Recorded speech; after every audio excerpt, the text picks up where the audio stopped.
DK ಶಿವಕುಮಾರ್ಗೆ ದೈವದ ಮೇಲೆ ಅಪಾರ ನಂಬಿಕೆ ಇದೆ. ಹಿಂದೂ ಧರ್ಮದ ಆಚರಣೆ ಮೇಲೂ ಅವರಿಗೆ ನಂಬಿಕೆ ಇದೆ. ಅವರ ಸರ್ಕಾರದ ತಪ್ಪು ಡಿಕೆಶಿ ಅವರಿಗೆ ಅರಿವಾಗಿದೆ ಅಂತ ಕೊಪ್ಪಳದಲ್ಲಿ ಗಂಗಾವತಿ ಶಾಸಕ ಜನಾರ್ದನ್ ರೆಡ್ಡಿ ಹೇಳಿಕೆಯನ್ನ ನೀಡಿದ್ದಾರೆ. ದೇವರಿಗೆ ಸಾಷ್ಟಾಂಗ ನಮಸ್ಕಾರ ಮಾಡಿ ಕ್ಷಮೆ ಕೇಳಬೇಕು, ಇಲ್ಲದಿದ್ರೆ ಮಂಜುನಾಥನ ಶಾಪ ಸರ್ಕಾರದ ಬುಡಕ್ಕೆ ಬರುತ್ತೆ ಅಂತ ಕೊಪ್ಪಳದಲ್ಲಿ ಗಂಗಾವತಿ ಶಾಸಕ ಜನಾರ್ದನ್ ರೆಡ್ಡಿ ಆಕ್ರೋಶವನ್ನ ಹೊರಹಾಕಿದ್ದಾರೆ. ಡಿಕೆ ಶಿವಕುಮಾರ್ಗೆ ದೈವದ ಮೇಲೆ ಅಪಾರ ನಂಬಿಕೆ ಇದೆ.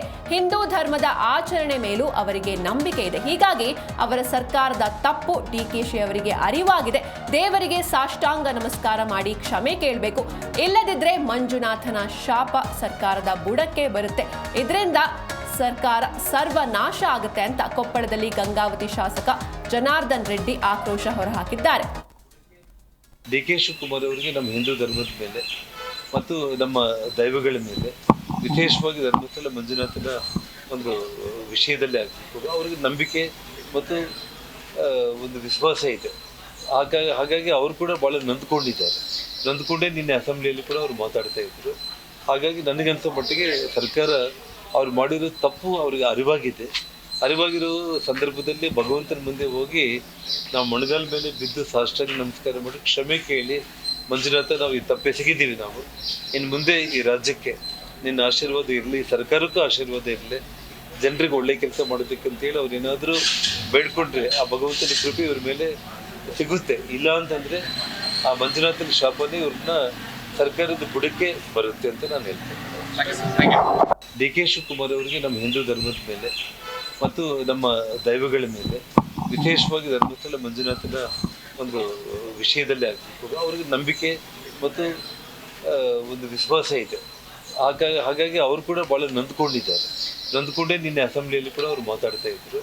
ಹಾಗಾಗಿ ನನಗನ್ಸೋ ಮಟ್ಟಿಗೆ ಸರ್ಕಾರ ಅವ್ರು ಮಾಡಿರೋ ತಪ್ಪು ಅವ್ರಿಗೆ ಅರಿವಾಗಿರೋ ಸಂದರ್ಭದಲ್ಲಿ ಭಗವಂತನ ಮುಂದೆ ಹೋಗಿ ನಾವು ಮೊಣಗಾಲ ಮೇಲೆ ಬಿದ್ದು ಸಾಷ್ಟಾಂಗ ನಮಸ್ಕಾರ ಮಾಡಿ ಕ್ಷಮೆ ಕೇಳಿ, ಮಂಜುನಾಥ ನಾವು ಈ ತಪ್ಪೆಸಗಿದ್ದೀವಿ, ನಾವು ಇನ್ನು ಮುಂದೆ ಈ ರಾಜ್ಯಕ್ಕೆ ನಿನ್ನ ಆಶೀರ್ವಾದ ಇರಲಿ, ಸರ್ಕಾರಕ್ಕೂ ಆಶೀರ್ವಾದ ಇರಲಿ, ಜನರಿಗೆ ಒಳ್ಳೆ ಕೆಲಸ ಮಾಡೋದಕ್ಕಂತೇಳಿ ಅವ್ರು ಏನಾದರೂ ಬೇಡ್ಕೊಂಡ್ರೆ ಆ ಭಗವಂತನ ಕೃಪೆ ಇವ್ರ ಮೇಲೆ ಸಿಗುತ್ತೆ. ಇಲ್ಲ ಅಂತಂದರೆ ಆ ಮಂಜುನಾಥನ ಶಾಪನೇ ಇವ್ರನ್ನ ಸರ್ಕಾರದ ಬುಡಕ್ಕೆ ಬರುತ್ತೆ ಅಂತ ನಾನು ಹೇಳ್ತೇನೆ.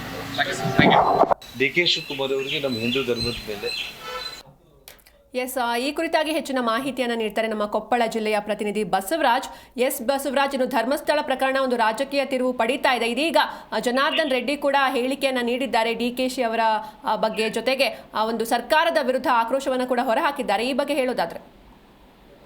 ಹೌದು ಸಿಂಚನ, ಏನಂತಂದ್ರೆ ಗಂಗಾವತಿ ಶಾಸಕ ಗಾಲಿ ಜನಾರ್ದನ್ ರೆಡ್ಡಿ ಅವರು ಬಟ್ ಸರ್ಕಾರಕ್ಕೆ ಏನಪ್ಪಾ ಮಂಜುನಾಥನ ಒಂದು ಶಾಪ ತಟ್ಟುತ್ತೆ, ಇದರಿಂದಾಗಿ ಕೈ ಬಿಡು, ಇಲ್ಲಿಗೆ ಒಂದು SIT ರಚನೆ ಮಾಡಿ ಧರ್ಮಸ್ಥಳದ ಒಂದು ಧರ್ಮವನ್ನು ಅಪಪ್ರಚಾರ ಮಾಡುವಂತ ಒಂದು ಕೆಲಸವನ್ನ ಮಾಡ್ತಾ ಇದ್ದಾರೆ. ಬಟ್ ಇದನ್ನ ಇಲ್ಲಿಗೆ ಸರ್ಕಾರ ಕೈ ಬಿಟ್ಟು ಸರ್ಕಾರಕ್ಕೆ ನಾವು ಮಾಡ್ತಕ್ಕಂಥ ತಪ್ಪಾಗಿದೆ ಅಂತ ಹೇಳಿ ತಪ್ಪನ್ನು ಒಪ್ಕೊಂಡು ದೇವರಿಗೆ ಒಂದು ಶರಣಾದ್ರಪ್ಪ ಅಂದ್ರೆ ಸರ್ಕಾರ ಒಳ್ಳೇದಾಗುತ್ತಿಲ್ಲ, ಸರ್ಕಾರ ಸರ್ವನಾಶ ಆಗುತ್ತೆ ಅನ್ನುವಂತ ಒಂದು ಮಾತನ್ನು ಕೂಡ ಜನಾರ್ದನ್ ರೆಡ್ಡಿ ಹೇಳಿರತಕ್ಕಂಥದ್ದು.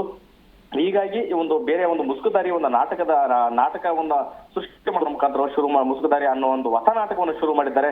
ಇದು ಬಹಳಷ್ಟು ಮಂಜುನಾಥನ ಮೇಲೆ ಆಣೆ ಇಡೋ ಒಂದು ಭಯ ಪಡೆದಂತ ಒಂದು ಕೆಲಸ ಈಗ. ಯಾಕಂತಂದ್ರೆ ಈ ರೀತಿಯಾಗಿ ಒಂದು ಹಿಂದೂ ದೇವಸ್ಥಾನದ ಒಂದು ಅಪಪ್ರಚಾರ ಆಗುವಂತ ಒಂದು ಕೆಲಸ ಆಗ್ತಿದೆ, ಗೂಬೆ ಕೂರಿಸುವಂತ ಒಂದು ಕೆಲಸವನ್ನ ಆಗ್ತದೆ, ಧರ್ಮಸ್ಥಳಕ್ಕೆ ಒಂದು ಅಪಪ್ರಚಾರ ಆಗುವಂತ ಒಂದು ಕೆಲಸವನ್ನ ಆಗ್ತದೆ. ಇಲ್ಲಿಗೆ ಸರ್ಕಾರ ಇದನ್ನ ಹಿಂತಿಗೆಯುವಂತ ಒಂದು ಕೆಲಸವನ್ನ ಮಾಡ್ಬೇಕಂತ ಹೇಳಿ ಹೇಳಿರ್ತಕ್ಕಂಥದ್ದು. ಹಾಗೆ ಡಿಕೆಶಿ ಅವರಿಗೆ ಬಹಳಷ್ಟು ದೈವದ ಮೇಲೆ ಬಹಳಷ್ಟು ಭಕ್ತಿ ಇದೆ. ಅವರು ತಪ್ಪೊಪ್ಪಿಕೊಂಡು ನಾವು ಇದಕ್ಕೆ ತಪ್ಪು ಮಾಡ್ತಾ ಇದ್ದೇವೆ ಅಂತ ಹೇಳಿ ಶರಣಾದ್ರಪ್ಪ ಅಂದ್ರೆ ಸರ್ಕಾರಕ್ಕೆ ಒಳ್ಳೇದಾಗುತ್ತೆ, ಇಲ್ಲದಪ್ಪ ಅಂದ್ರೆ ಸರ್ಕಾರ ಸರ್ವನಾಶ ಆಗುತ್ತೆ ಅನ್ನುವಂತ ಒಂದು ಮಾತನ್ನ ಸಹ ಇವತ್ತು ಜನಾರ್ದನ್ ರೆಡ್ಡಿ ಹೇಳಿರ್ತಕ್ಕಂಥದ್ದು. ಸಿಂಚನ. ಓಕೆ, ಥ್ಯಾಂಕ್ ಯು ಬಸವರಾಜ್ ನಿಮ್ಮೆಲ್ಲ ಡೀಟೇಲ್ಸ್ಗಾಗಿ.